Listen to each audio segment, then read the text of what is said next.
Parents around the world feared their children would fall victim to this latest internet threat. A freakish face, long black hair, and unblinking wide eyes. News stations across the world warned of it, but were they blowing an urban legend out of proportion? Or should parents pay closer attention for fear this creature will target their children next? This week's episode is the Momo Challenge.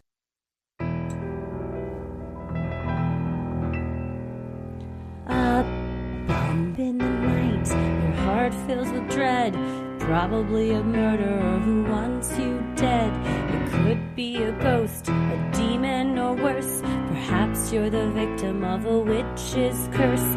It's hopeless, you're doomed. You'd call a priest if you could. You'd rather just listen to who? Sinisterhood.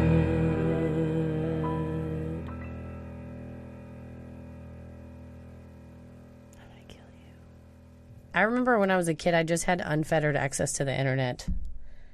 Like I saw there were no filters or blocks, parental blocks. That did not exist. And if it did not work on Netscape, which I was using with my dial-up internet connection at home. Yeah, I looked at like rotten.com where there was some stuff on there. Some rotten stuff? It was bad stuff. What was the most shocking thing you saw? While I did see a person who fell victim to a helicopter blade interaction, probably the worst thing, which actually I was talking about this today, was a medical photo of a gentleman who had decided that rather than enjoy a baked potato alongside a delicious steak, he just shoved it uncooked in his butthole. That's a perfectly good potato. Before he shoved the potato in there, he shoved a jar of Smucker's jam. Well, of course. How else are you going to get the potato up there? I mean, you needed some lube. You had to get it. It was closed. The jar of jam was closed. Whoa. Okay, then there's 0 point for that.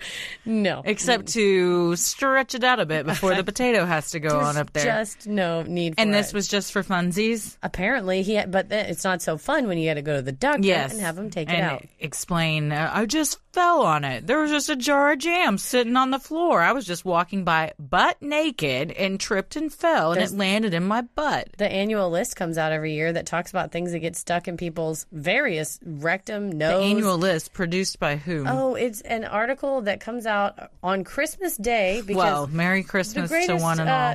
The greatest gift of all is reading aloud things that got stuck in people's orifices over the years. Some read The Night Before Christmas. Others read What Got Stuck in My Ass. Well, it's the things that we got stuck. It's from Deadspin. It's things we got stuck in our rectums last year, and they do it by various orifices. So nose, ear, throat, things like that. Things that kids swallow, like a deflated balloon, a beetle in your ear. Someone placed a toilet paper so they wouldn't have to hear their neighbors. That doesn't work.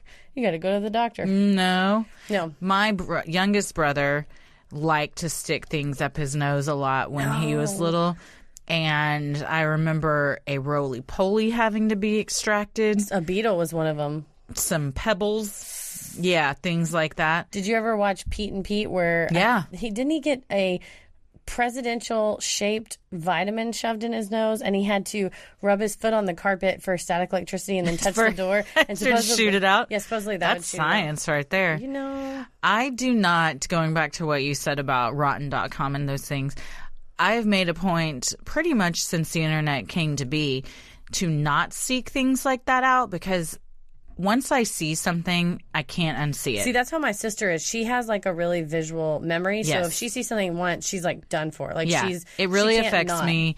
And then there are many times where something topical will come out, a new thing will be around, and I'll ask Tommy to look at it first and then just describe in detail to me what it is, because I don't want to see it, but I do want to know what it is. And once again, one of the many reasons Tommy is the best is he would have described that potato up that man's asshole just because he loves me. So I didn't have to see it. Yeah. True love that someone will, it's like, it's true love if he defends me. It's true love it's true love if he'll look at some nasty shit for you and then be like, honey, you don't want to look at that. No, he will. He already knows everything.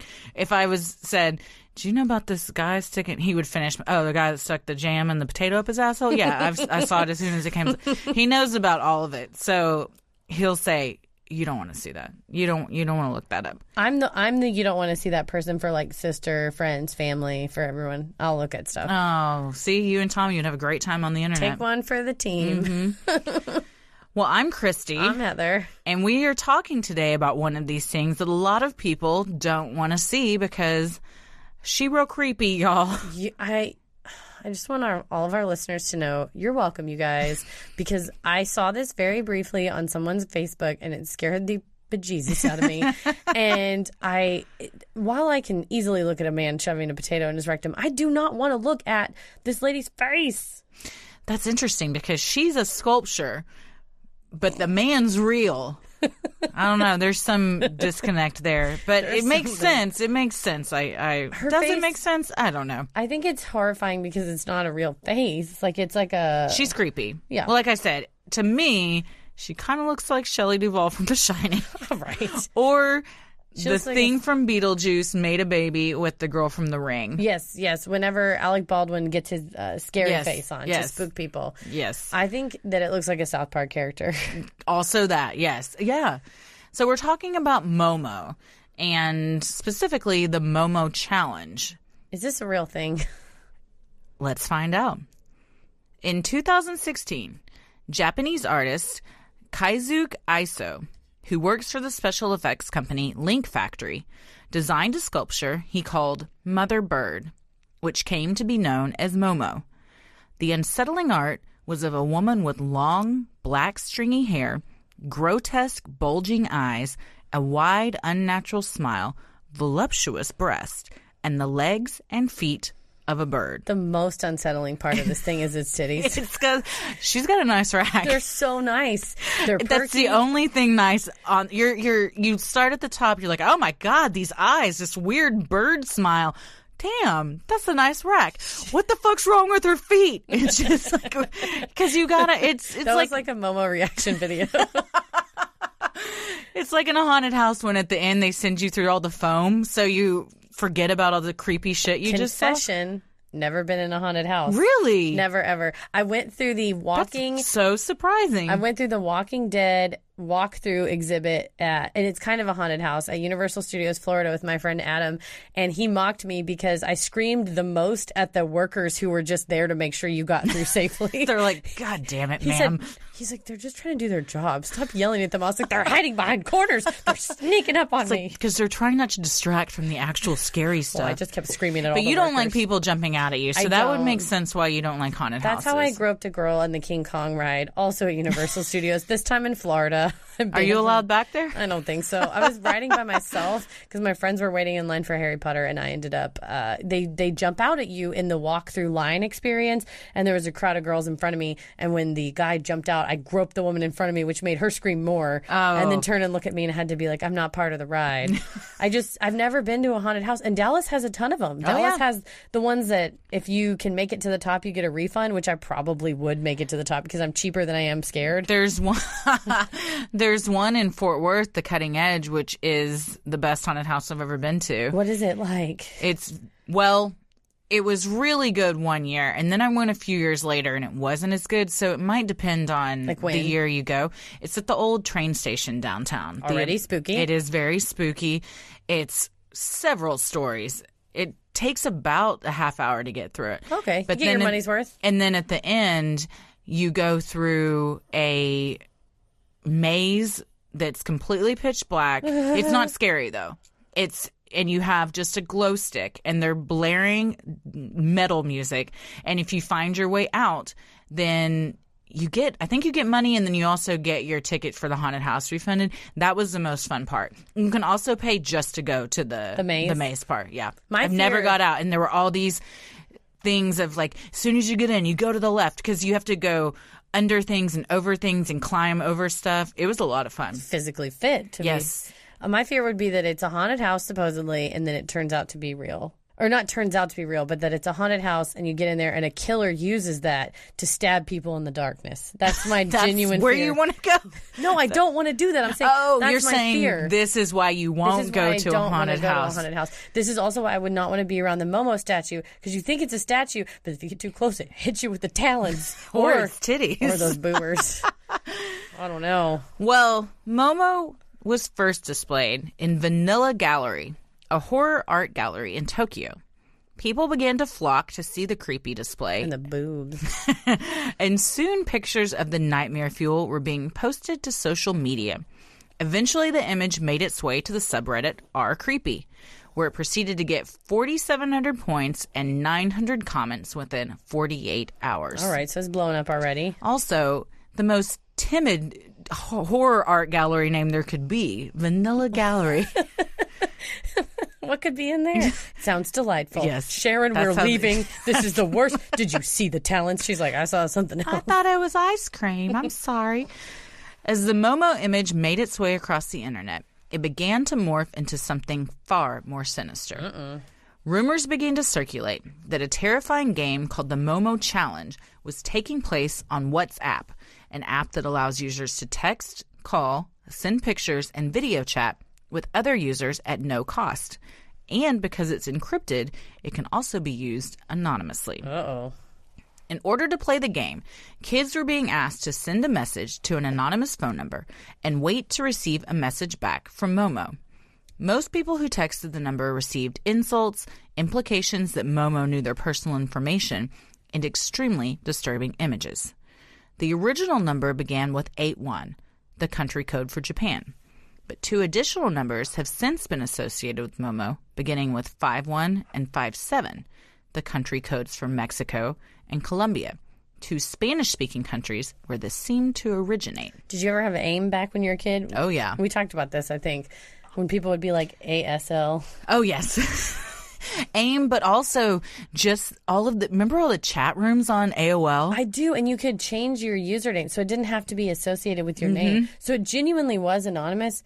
Confession, one time I went into a chat room and there was a person in there talking, and then that person left and I just signed back in with that person's name, and I just I was an internet troll, it turns out. And I just also that's pretty smart. I just started insulting the other people, and they said, username, what's wrong? Why have you turned on us? Oh no. Yeah, that was pretty wrong. I loved those chat rooms, and they were so specific. Yeah. You could find anything, really. But then also just it much like we'll find out, these teenage girls, it's just a way for everyone to kind of talk about what they're feeling, and it could be anything from depression to what movies have you seen to what boys do you like, to send nudes. Yes, always. Or that's where it turns. When you're in the chat room and then you get that little pop-up block where someone's just DM'd you. Oh, that's right. They could just message just you. And that's when you got the ASL a lot, too. Better watch out. I would always be like, I'm 37. My name's Sandra. Suddenly, those creeps weren't interested. Exactly. And now I am 37. Just right. kidding. Well, you're still not, but someday. Now people are interested. Hey. The alleged text messages Momo were sending were also encouraging children to perform dangerous tasks like stick a knife in a light socket, light the stove and blow out the flames so it fills their home with gas. Jesus Christ. Put a knife to their throat, and even kill themselves. Momo would then tell the terrified child that if they didn't complete these tasks, she would come to their house, curse them, or kill their family. This is very traumatic stuff. Would you have done this if you were a teen? Would you have gotten roped into, I want to see what this is all about. I'm going to text this number and see what happens? Oh, my God. I always jokingly say, I would have made Tommy do it for me. Babe, will you text this number? He's like, I'm sorry. He's like, great, now I'm cursed, babe. Now I have to blow out the freaking stove pilot light. Now I got to go jump off the roof. I was a tattletale kid, and a kid tried to give me a cigarette one time, and I just immediately went and told my mom. So you had a guilty conscience. I had a hugely guilty. I just assumed that they would know. And you're probably right, because moms know everything. Oh, she knew everything. And I remember being at a slumber party, and they said, we're all going to go in the bathroom, and we're going to do Bloody Mary. Oh, yeah. And they were like, Bloody Mary, Bloody Mary. And before the third one, I was like, Mom. Was it your house? Yeah. Oh, yeah. You're like, oh, buzzkill. Freaking narc. That's why no one ever offered me drugs. So like, she'll tell her mom. That's true. She's a tattle. I feel like your mom would have come in and said, Heather, say the third one or she's not going to appear in the mirror. You idiot. You're looking like a real nerd. Go back in there and you conjure up that devil woman so you can fit in with your friends. These girls are never going to come back over. Well, parents and local officials first became aware of Momo in 2017 after authorities feared a 12-year-old Argentinian girl's suicide was the result of the Momo challenge.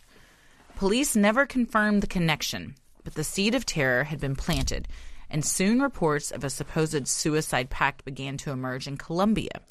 Shortly after, El Momo, as she was known, began to circulate around Mexico for several months before eventually making its way to the United States.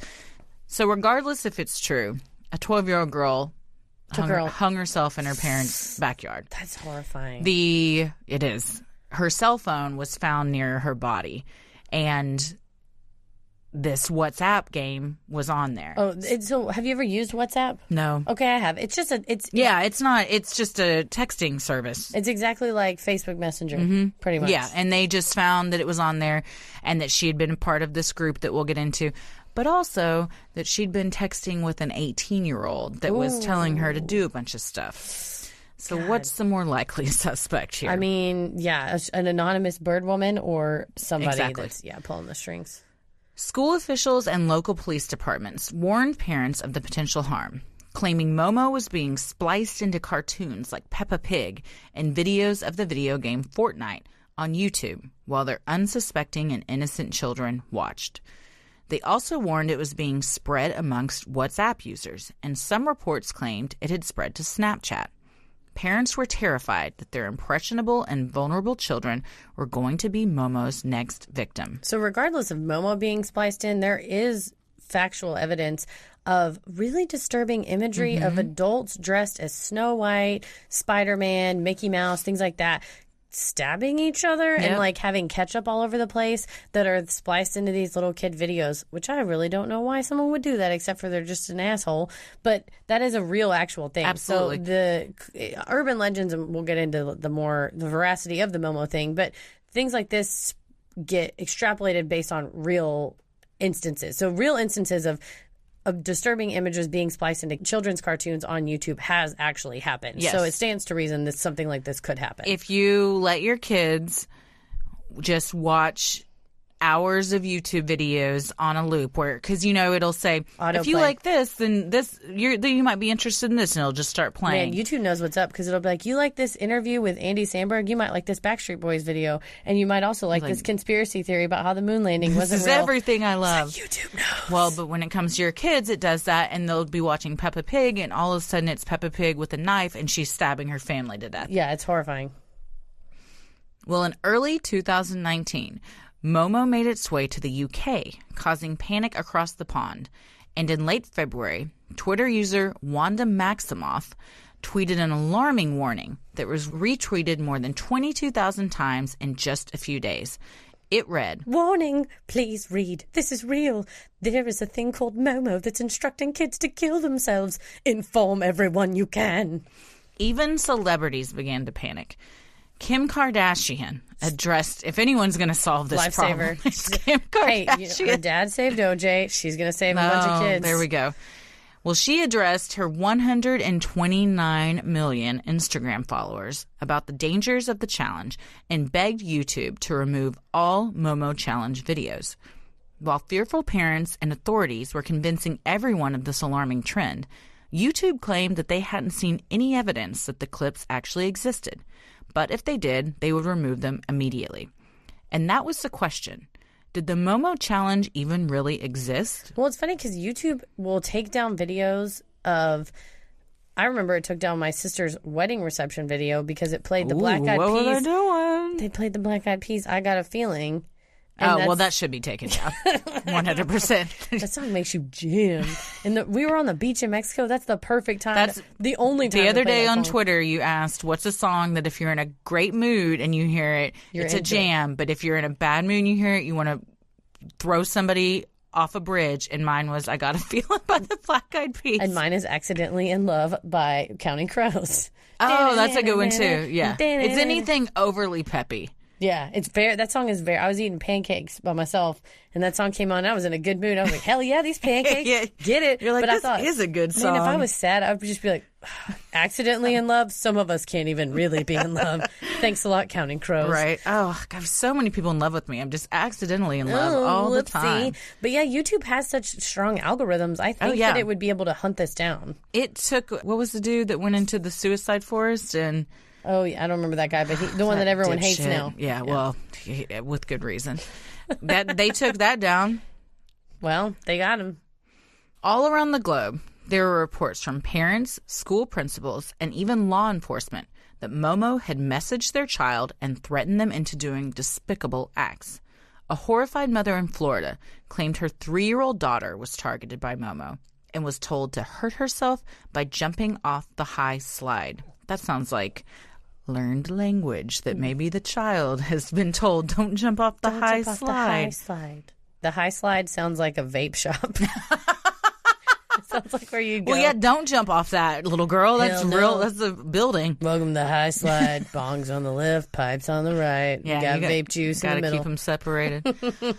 The Daily Star Online reported that a terrified 5-year-old girl chopped her hair off after she saw a Momo video while innocently watching Peppa Pig on YouTube. I chopped my bangs off for no reason when I was a kid. Oh, did you do them real short, which is not trendy? It was trendy. It was not trendy back then. No. Yeah, I took the That's took the a safety look, scissors. and that takes so long to grow out too. Yeah, you look like a dummy in between. We also, speaking of jumping off the high slide, when I was a kid, we would attach the hose to the high slide and have water shoot down slip it. And slide. And then we put the slip and slide at the end of an 8-foot metal slide. Hell and the yeah. slip and slide terminated in the wall of my parents' house, which was made of brick. So it was a natural stopping place. That's so crazy. There's I was a video. just thinking about the slip and slide today that I had at my parents' house growing up. Did you really? Did you ever have one of the ones with the pool at the end where it's like you slip, you slide, you hit the bump, and you take a dive? The Crocodile Mile? Oh, I don't remember us having that So one. it had like, it was a I slip know and what slide you're talking with the about. little Yeah, stuffed yeah, yeah. pool. There's a video of me doing it and splashing around the kiddie pool at the end, and my sister goes, "Get out of the pool, you big fat baby." It's so mean. Shannon. And my dad, exactly. My dad's filming, much like a National Geographic producer. You were spotted in the wild? He would be respectful of our natural playtime, but he would go, "Be nice, Shannon." And then our neighbor was there, and she was playing, and she was trying to cut my sister in line, and she goes, "It's not your turn, Tina Butthole Patterson." Butthole was not Tina's middle name, by the way. Butthole is one of my favorite things to call just people. funny. To this day, it is such a funny thing, but it's also so specific. Like calling someone being like, they're being a real asshole. Okay, but if you're like, they're being a real butthole, you immediately know what they're being like. Immediately. It's such a great word. Shayna wasn't wrong. Tina Butthole Patterson at the time was being a butthole. I just thought it was so clever for like an 8-year-old to use a middle name insult. She was Big Fat Baby, ahead of her time. Big Fat Baby is also, lasted with me my whole life. Aww. But no, it's very funny because it just doesn't faze me as a kid. You big fat baby. Did you cry? No, I just got out of the pool. I did what I was told. Nice. Have you seen Peppa Pig? A little bit. She's a British pig. I fucking hate this cartoon. Do you really? Yeah. Isn't she just a British pig? She's a British pig. I thought you'd like her. She's a pig. I did too, but No? I don't. The animation is weird.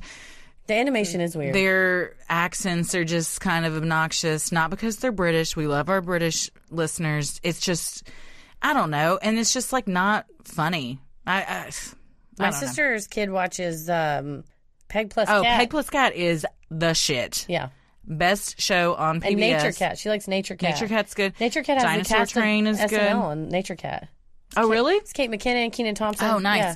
Peg Plus Cat is Ella's favorite. We watch it every day, and it's very good. I have cried several times during that cartoon. Of course you Most have. recently, even today. What's the episode about? They go to a planet where the aliens speak sign language. Okay. And so they learn how to speak sign language. But there's this really beautiful song they sing about how people communicate differently and learn to. You're tearing up. It's really good, and the singing is so good on it. So That magical. show's great. It's really good. Well, YouTuber Shane Andrews, You're welcome. I watched this video for you guys. Who runs the channel Repzilla, which aims to, quote, expose the truth and uncover the internet's greatest mysteries, said he decided to play in order to understand the dangers of the game and educate others. Andrews claimed he was sent disturbing video images and text messages and that extremely personal things were revealed about him that would be impossible to know. In fact, Andrews said the information he was sent was so disturbing that he couldn't even show it on his channel. And there again was the problem. No one could seem to produce any definitive proof that the Momo challenge was real. Yeah, so I'm watching this, and it's promising at the beginning because he says, oh, I did the Momo challenge. I sent him a text message, and you guys, it was so scary, but I'm not going to show you. Okay, clickbait. I feel as if his heart is in the right place. He seems like a guy that's really trying to educate people. Yes. I also think he was full of shit on this one. Well, it's like just produce something redacted. That's fine. Sure. Blur or it describe it. Or describe it and say, they sent me a picture of a man with a potato up his ass. That's just something. That's the Popo challenge. I was trying to think of how to do it. The Popo challenge? Yeah.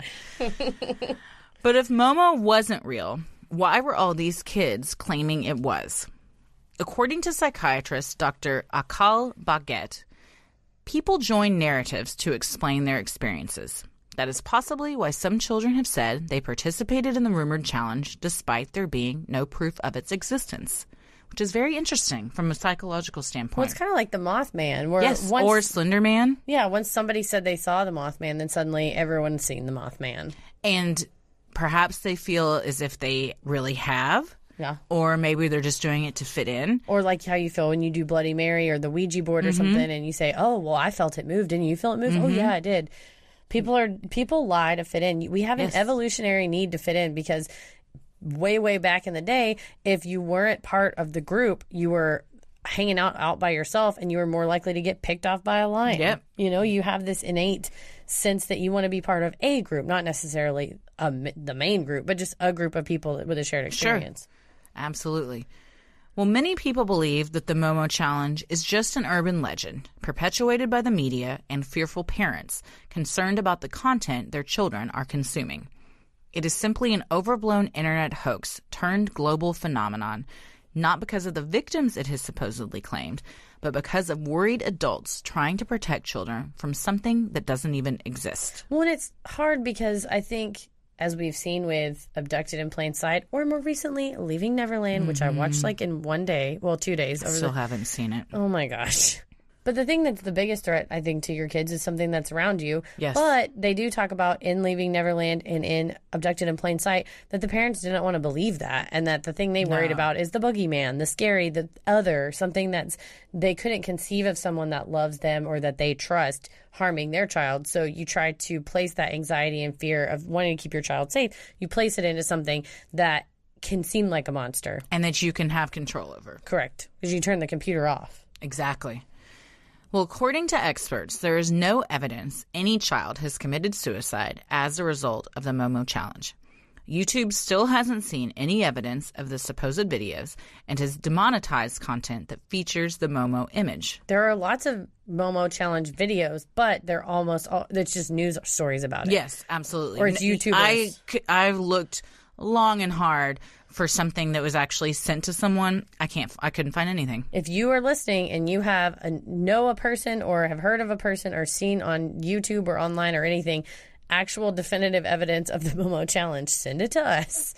Whoa. We want to break the story. Trigger warning up top, though. Give us a little bit of a, hey, here's what's about to happen if you open this. Give us a heads up. Please give us a heads up. Especially if it's the other side of Momo's boobers. I've only ever seen the top part. Yeah. What if it's... Do the chicken legs... Do the chicken legs come out of where the nipples go? Ooh. I haven't seen that. He never tumped the statue upside down for a photo. No, there's probably good reason. That was for him. God. It is more likely that any self-harm associated with the Momo challenge is the result of cyberbullies or real-life bullies who are using the challenge or game to torment their victims. Children challenging and daring one another to hurt themselves or engage in risky behavior has been around much longer than the internet. However, technology has elevated the potential damage it can cause. I got bullied in the 4th grade. 5th grade. I'm sorry. Well, it's okay. Well, also in the 6th grade. But in the 5th grade, I distinctly remember I had a crush on a boy, and I told who I thought was my friends that I had a crush on a boy, and then they wrote me a fake letter from him that said that he liked me. Poor Heather. And was asking me out and had his phone number, and then I called it and he didn't know what I was talking about. It was so embarrassing. That makes me want to cry. It was so sad. Anything with kids, bullying, even doing all this research, I know that this thing is fake.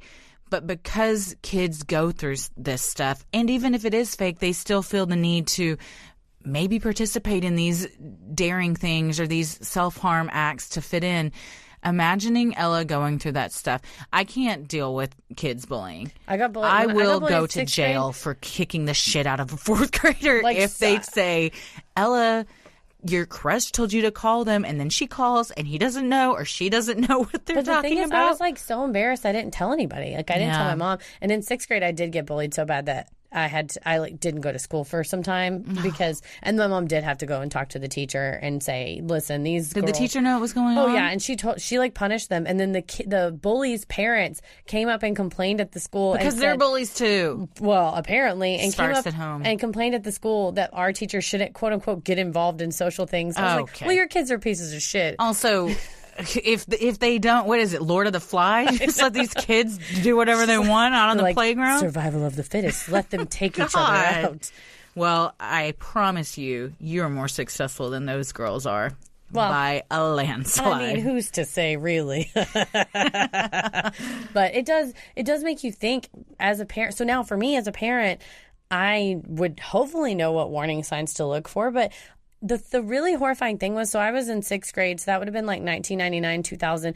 Barely the internet, barely was first coming out. Nowadays, the kids have the internet in their hand constantly, and you can get text messages from an infinite number of phone numbers, and you can get text messages or instant messages on Facebook, Instagram, Snapchat, God knows what else. You can also be put on blast by all your friends, quote unquote, on Facebook, Twitter, Instagram. They can take your photo and Photoshop it over stuff, or it's just the idea. Or you take a photo that you think is going to be sent to just one person, and ladies and men, don't do stuff like that. Don't send dirty photos. Stuff like that. The only cute, somewhat, it wasn't a naked photo of me, but it was like a sultry photo of me I sent when I was like 19, and I was like, I hope that circulates, because my body was milking at the time. You're like searching, Googling, where is that picture? I need some reassurance. Well, things like the Momo challenge stoke parents' fears that they are unable to control or monitor their children's behavior online, as kids are increasingly hiding their internet usage via smartphones, specialized apps, and alternate social media accounts. Parents falsely believe that if they can protect their kids from things like the Momo challenge, they can protect them from all the evils of the internet. I think the truth is that for every one Momo challenge you hear about, there are 10,000 apps and hashtags and stuff like that. That sounds such an old. There's a bunch of apps and hashtags that the kids hide their Finstagrams on. But there's these new concepts will come out, and by the time we olds learn about it, it's not cool anymore. And they're all, this isn't real, Mom and Dad. Chill out. When it's moved on to something else. Yeah, exactly. The Momo challenge is by no means the first viral hoax to create mass hysteria, and it definitely won't be the last. Others, such as the Tide Pods, the Cinnamon Challenge, snorting condoms, and even other suicide challenge games like Blue Whale, have plagued the internet for years. While these challenges may be fake, they raise much bigger issues and leave kids at risk of cyberbullying, online shaming, and self-harm and suicidal ideation. I mean, it's true, because even if one kid ate a Tide Pod. Yeah. I mean, that'll take you out. What a dumb fucking thing that was. God. It turns out I don't think anybody was eating Tide Pods. I have seen people do the cinnamon challenge, though. What's that one? Where you take a spoonful of cinnamon and your salivary gland seize up at the taste of the cinnamon, so you can't swallow it. So you choke on it? Well, you end up just spitting it. Like, you spat it out in a puff of cinnamon. So it's funny. I don't think you can really get injured But from that. the theory or urban legend was you would choke and die. Well, I think it's just like if you can swallow the cinnamon, you win, but it's impossible to swallow. It's like when It's like eating 4 crackers in a minute. Wait, what? That's the thing, too. What? If you try to eat, I think it's 4 saltine crackers in 1 minute, you can't do it. Really? Mm-hmm. Like if you kiss your elbow, you turn into the opposite sex? Well, that's just stupid. I mean, the cracker thing you would try to do, I think, and then realize, oh, I can't. I think, again, it's like the cinnamon, like you can't swallow. It like seizes up your salivary. Yeah. Interesting. The kissing the elbow thing, I don't remember. I think it was in a children's book. Oh. Like a middle grade Did you try book. Oh, yeah. Multiple times. Just to see. Just to see. Hey, maybe I also happen. believed if you swung your swing over the top of the swing set that you would turn your skin inside out. Whoa. Because of Penny, which was a Nick Jr. claymation cartoon. Mm-hmm. Yeah. Oh, yeah, I do remember that. That was very disturbing. It was disturbing. Yeah. Why would you show that to kids? Exactly. See, that's just as creepy as Momo, and that's on Nickelodeon Penny show. was the gateway for me to Rotten.com and the potato. Whoa. She was your gateway drug. She was. Well, in January 2019, the World Health Organization, or WHO, included gaming disorder in its 11th international classification of diseases, making the first time the organization has listed this disorder as a mental health condition. Is this why I always put all my money in the slot machines in the casino? Because you have a gaming disorder? Sounds like it. I think that's a gambling disorder. Oh, my bad. Symptoms include impaired control over gameplay, prioritizing gaming over other interests, and continuing the behavior even after negative consequences. I mean, by definition, Tommy has gaming disorder. Oh, God. However, many medical professionals do not agree that this is a legitimate disorder and believe it is just another example of moral panic, a common cultural phenomenon that takes place when a new generation's values come into conflict with the previous generations. Oh, that's a good way to put that. Although I will say, in my dating life, when talking to a guy, if they say, I just don't play video games, I don't get it. I'm like, oh, God, that's the hottest thing I've ever heard. Kiss me on the mouth right now. Well, in 2016, more than 24 doctors and researchers sent an open letter to the WHO, not the band. Although that would be pretty fun if they accidentally misaddressed it to the band. Stating that, quote, the act of formalizing this disorder, even as a proposal, has negative medical, scientific, public health, societal, and human rights fallout that should be considered. In a 2016 study by Common Sense Media, a nonprofit that educates teens and their parents on responsible and safe ways to use the internet, found that of the teens they surveyed, almost half of them felt as if they were addicted to their phones. These are the real problems, not Momo. Well, I read an article, I think it was in the New Yorker, it may have been the New York Times. Anyway, but it was a guy that decided to disconnect from his smartphone, and he got an online coach, a woman that would tell him, okay, these are the things you need to do to prioritize your work emails or your personal emails that you need to check. But it was a way for him to stop being so, like, where he would automatically check his phone. Like he said, for instance, when he was in an elevator, he would found himself automatically pulling out his phone. Or at a red light. Any downtime. He went to the bathroom. He found that he was not as aware and conscious and present in his everyday life. If he was at a restaurant or at Starbucks and you order, the time between ordering and waiting to get your drink, he would pull out his phone and be reading. I think that's super common. I do it. Yeah. And I have tried to, especially lately, be very cognizant of that because Ella sees everything I do and soaks it up, and she will want my phone all the time, and I don't want her to be addicted to a phone, and that's the only way she'll calm down and stuff. She's also going to grow up with that kind of technology, so there's only so much shielding you can do.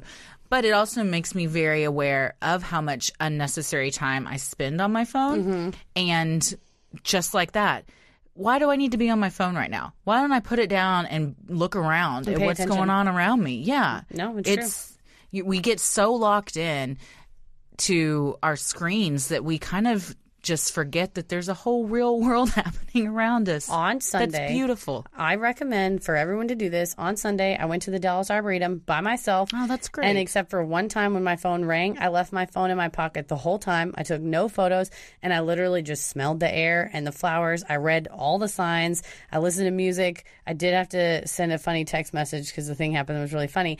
But aside from that, I mostly was completely present. That's great. And I just walked around and I noticed families, and I noticed a mom and her son was rolling down a big hill and how the lake looked, and just really tried to soak in. And it was very relaxing and calming. Absolutely. Highly recommend. It's great. We have a membership to the Arboretum. Oh, man, I need to join. It's great. Well, If you I get come a to free Dallas- guest, so Say it again. I get a free guest if you want Let me know. to come. Yeah. Yes, if you come to Dallas, go to the Dallas Arboretum. It's Definitely. gorgeous. It's a big, giant flower garden with sculptures and ponds and Right all next kinds of to White Rock Lake. beautiful stuff. Well, parents must monitor what their kids are watching. Talk openly with them about being safe and responsible when it comes to using technology and social media. And let their kids know they can come to them if something questionable occurs. I think that's important.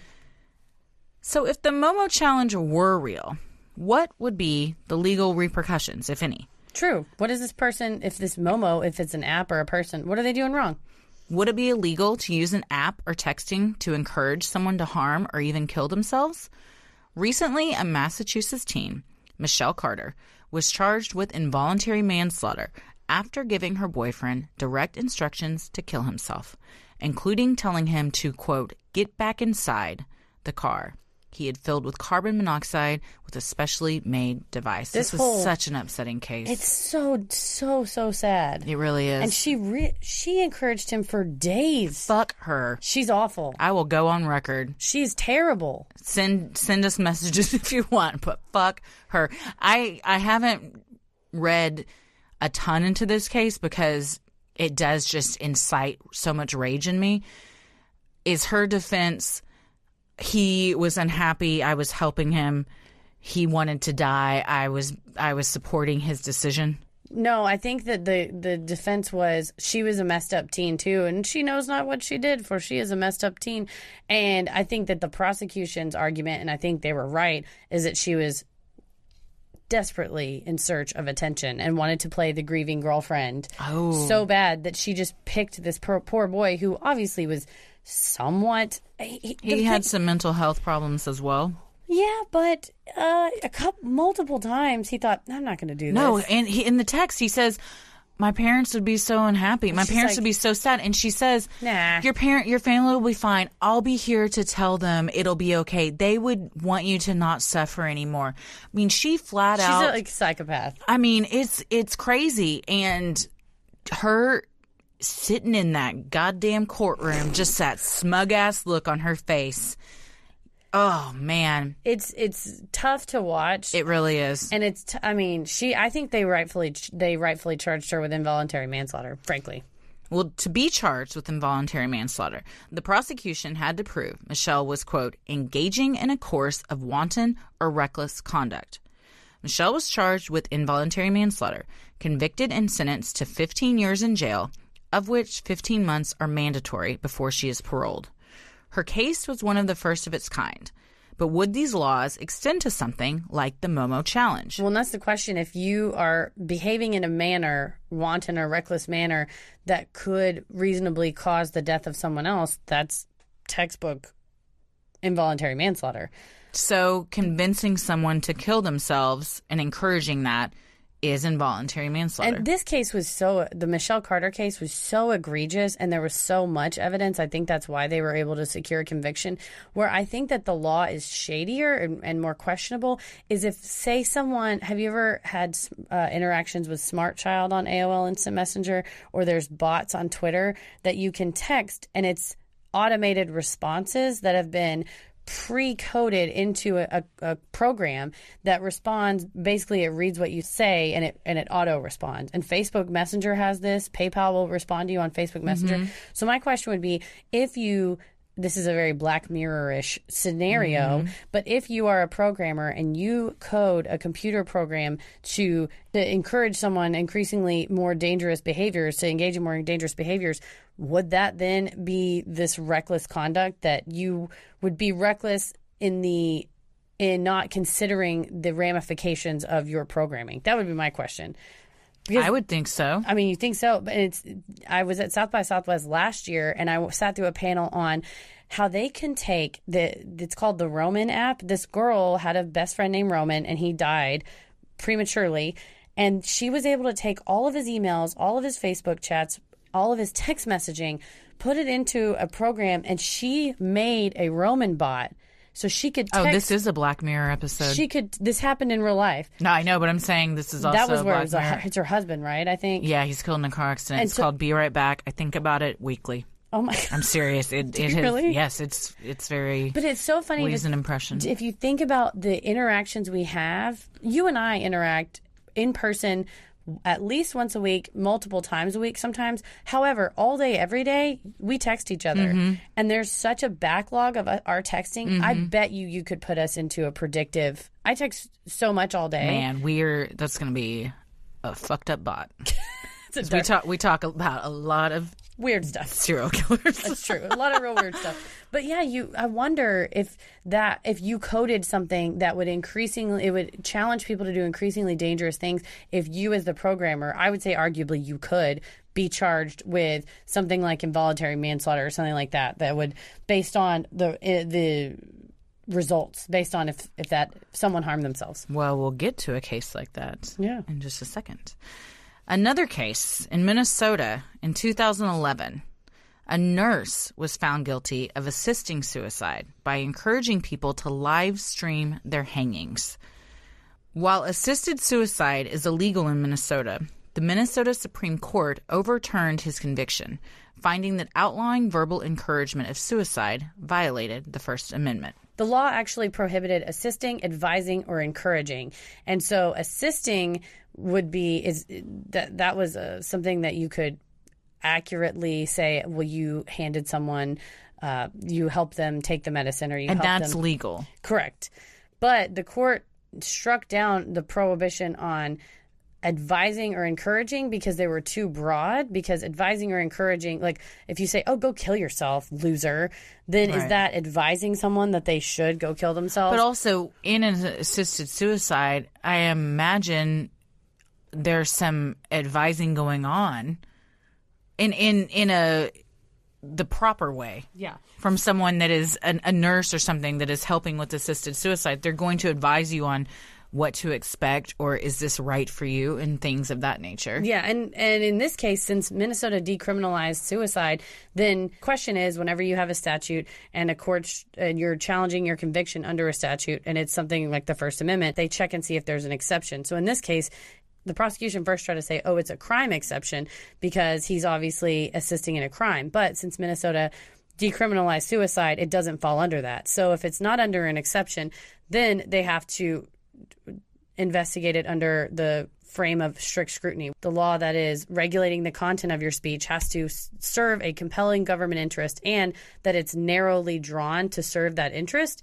So there is a compelling government interest against having people kill themselves or, not break the law. But the question is the phraseology advising or encouraging narrow enough to prevent what the government is trying to stop, which is people offing themselves. So that's why they struck down that the statute was overly broad, because it's hard to regulate what advising or encouraging. Say you went to the pharmacy at CVS and said, hey man, tell me about these sleeping pills. And they said, oh yeah, well you take one a day to help you sleep.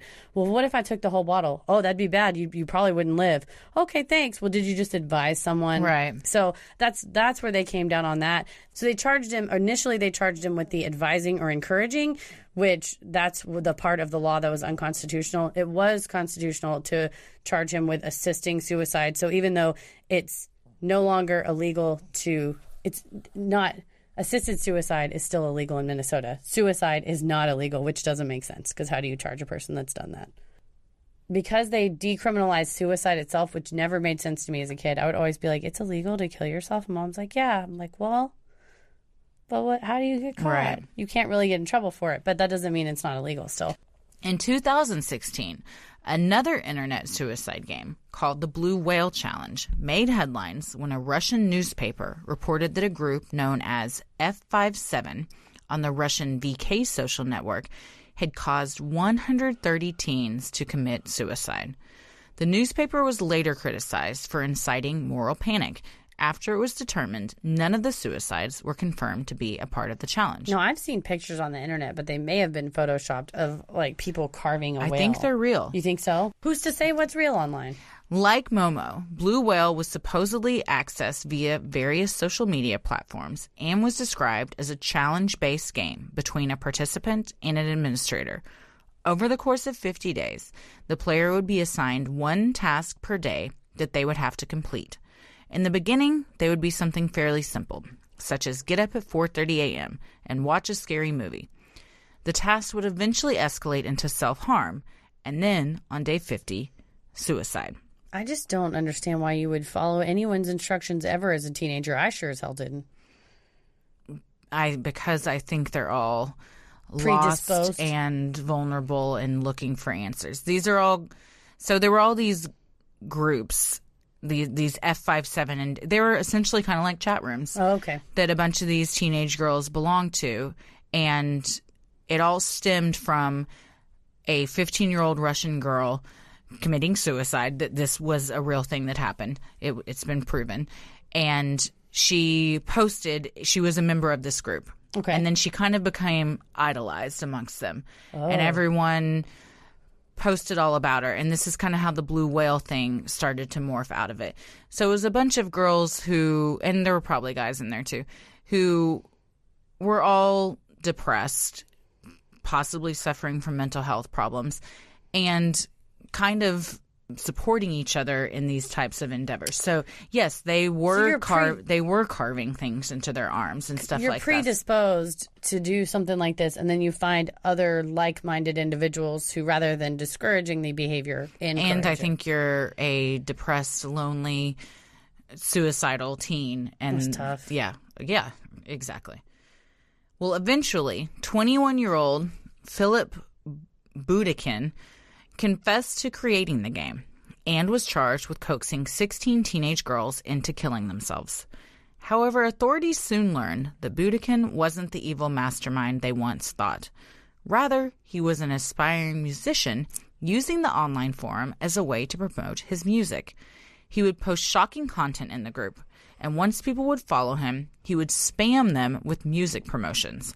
Once again, it appeared that this so-called suicide challenge didn't even exist, but was another case of widespread internet panic, and the charges against Budikin were dropped. This is like when you're walking on the street and someone shoves their mixtape in your hand. Exactly. That happened to me at Walmart. all the time in Chicago. Tommy bought one for $1 not too long ago. It's some Christian rap, and for a while, every time I got in the car, it would start playing, and I would just laugh.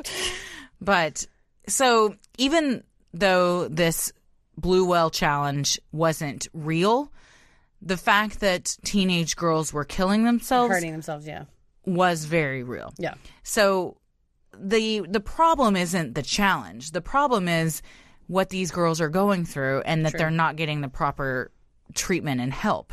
And that's what it seems like. And it seems like that the media wants to find an easy thing to blame and say, it's a bird lady, it's a blue whale. Exactly. When it's really lack of mental health support services in our country and others. Exactly.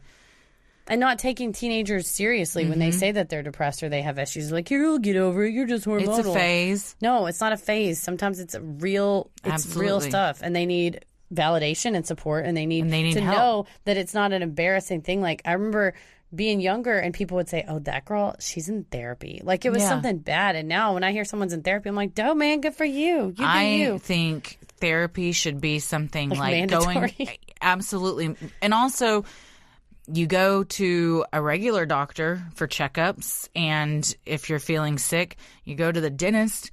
Women go to gynecologists. Like, you do everything else. Maintenance on your body to keep it, but you don't do maintenance on your brain. That's how I was told my cervix was gorgeous. Oh. One of my... What a compliment. I highly recommend my gynecologist. She's very polite. She said, you have a gorgeous cervix. She said, it's gorgeous, looks great. And I was like, oh my gosh, thank you. No one's ever told me that before, but thank you. It's got a little pearl necklace and a little hat on down there. It's a society woman. No, but you're right. I think we take our health seriously, or should, if we're able to, if we're fortunate enough to have insurance to do that. And go get, like you said, go to the dentist, etc. So it stands to reason that we should also have support, because I think a lot of other medical issues will stem from that too, from the mental health part. Absolutely. And to your point of, if we're lucky enough to be able to do that because of insurance, mental health help should not be something where it's not a privilege. No. It's a necessity. Yes. And regardless if you are a millionaire or homeless, you should have the same rights to that type of care and treatment. Absolutely. Mental health does not discriminate. No. Unlike people, it can, depression, anxiety, any of that can affect anyone, no matter how successful you are. You can have so much money and all the power in the world, and that's not going to solve. Sometimes that makes it worse. Makes it worse. But I think everyone should have total rights and access to it. And if you disagree, you're wrong. I agree with that. Well, in late February, the internet actually tried to do something good and created a new Momo meme with positive messages such as "eat healthy, get exercise, and you are loved." It's still creepy though, because it's still her picture and it's just "you are loved" over her face. She's like, which I don't want that thing telling me I'm loved. Let me hug you with my talons. No. The Pink Whale Challenge also now exists, where participants are asked to complete 50 healthy tasks that promote positive well-being. Oh, I like that. Mm-hmm. Also, it makes me think, oh, no, that's elephants, the pink elephants on. Isn't that in Winnie the Pooh? They have little pink elephants that he imagines them. I remember that from Fantasia. Oh, maybe it's from Fantasia. That thing scared me, though. Fantasia's fucked. Fantasia is fucked. The most positive thing that can come from these situations is a more open dialogue, especially with children and teens, about mental health and suicide. These so-called challenges are just a simplistic explanation for a much more complex problem that must be addressed. If you or anyone you know is having thoughts of suicide, please, please, please reach out to someone for help. The National Suicide Prevention Lifeline is available 24 hours a day and can be reached at 1-800-273-8255. I know it doesn't feel like it probably when you're in that mindset, but there always is somebody that cares and will listen. And whether it's somebody at that hotline or somebody that, you sit next to in class, or your family member or relative or something. And if you think you have no one, you're wrong, because we care. Hey! So what do we think? I think that it is, like you said, a very convenient way for the media and for people to offload the responsibility of we need to be taking better care of our teens and kids to a wacky challenge on the internet. Yes, parents don't want to have that difficult conversation with their kids, so they think, well, my relationship with them couldn't possibly be the problem. It's this bird lady that's telling them to do bad things to themselves. Keep them from the bird lady, and then they'll be safe. No, it's true. I think so. And if we want to know what happened to Momo. Oh, yes. The sculptor destroyed it because it was made of essential oils and resin, and he had to throw it out, quote unquote, because it was getting rotten. He did keep one single eyeball. And he said he's going to use that to put it into a new sculpture, but that he wanted all kids to know that the curse has been lifted and that Momo is now dead. She is dead. She's in the trash can. We will post a picture on our Instagram of him holding up her rubber face. It looks like a South Park character. It's hilarious. So or something out of Nightmare Before Christmas. It does, yeah. So if you, like me, are very afraid of Momo, you need to see this picture of him holding up her face. They also showed a picture of a friend of his who put the mask on their face. It's wacky. Now he's Momo. Apparently. We have some upcoming live shows. The Cult is playing March 16th at 7:30 or March 23rd at 10:30. Also, if you want to see us record Sinisterhood live, head out March 28th at 7 p.m. We'll have a Q&A after the show and a meet and greet at the Deep Ellum Art Company as a part of the Dallas Comedy Festival. We also have another live show on March 30th, but it is sold out. It sold out the first day tickets were released, so thank you guys so much for that. We also have a Cult show at the Dallas Comedy Festival, 9 p.m., so if you can't make the Thursday show or the Saturday show is sold out, you can come and see us on Saturday, March 30th at 9 p.m. with the Cult. And all of those Cult shows are at Dallas Comedy House in Deep Ellum. And the ticket links are on our website, sinisterhood.com/live. We also have our Patreon. If you want to support the show, you can go to patreon.com/Sinisterhood, and you can pledge $1, $5, $10, whatever you like. You'll get a cool sticker, access to the Facebook page, etc. for the $5 and up. And we just genuinely appreciate any support that can help offset the cost of making the show. And as part of that, you get a shout out, and we have our first set of shout outs. First, we have Sarah Bernardo, Ashley Sapinski, Catherine Cole, Karen Parker, Elena, Hannah, Andrew Peterson, Shell, Caitlin Austin, Tommy Brown. Yes, thank you, Tommy Brown. Sarah King, Pamela Ann, Heather Buchain, Linda Ledwell, Elena Reyes, Sarah Robertson, Abby Allison, and Stacy Casimir. Thank you so much for everybody that has donated to the Patreon. And also, if you want to get another shout out, you can subscribe us on a friend's phone. Let us know that you've spread the word. Like our friend Brian Harrington. Or witness to a bunch of people at South by Southwest on the shuttle when they're talking about podcasts, like my friend Melanie did. Thank you, Melanie. She told them all about Sinisterhood. So thank you so much for spreading the word, you guys. Well, the best thing you can do to help us grow is like, review, and subscribe on iTunes or wherever you listen to your podcasts. And tell a friend who you think would like us to check us out, or a bus full of people. It means so much to us and really helps small podcasts like us get more exposure. You can follow us on Instagram and Twitter at SinisterhoodPod, and like us on Facebook at Sinisterhood. Christy, where are you at on the internets? I am on Twitter at Christy or GTFO and Instagram at Christy M. Wallace. Heather? You can find all my hottest selfies on Instagram at Heather vs. The World, and all my hot takes on just stupid things, I think, at MCK versus the World on Twitter. As always, the devil rules the airwaves. Keep it creepy. Sinisterhood.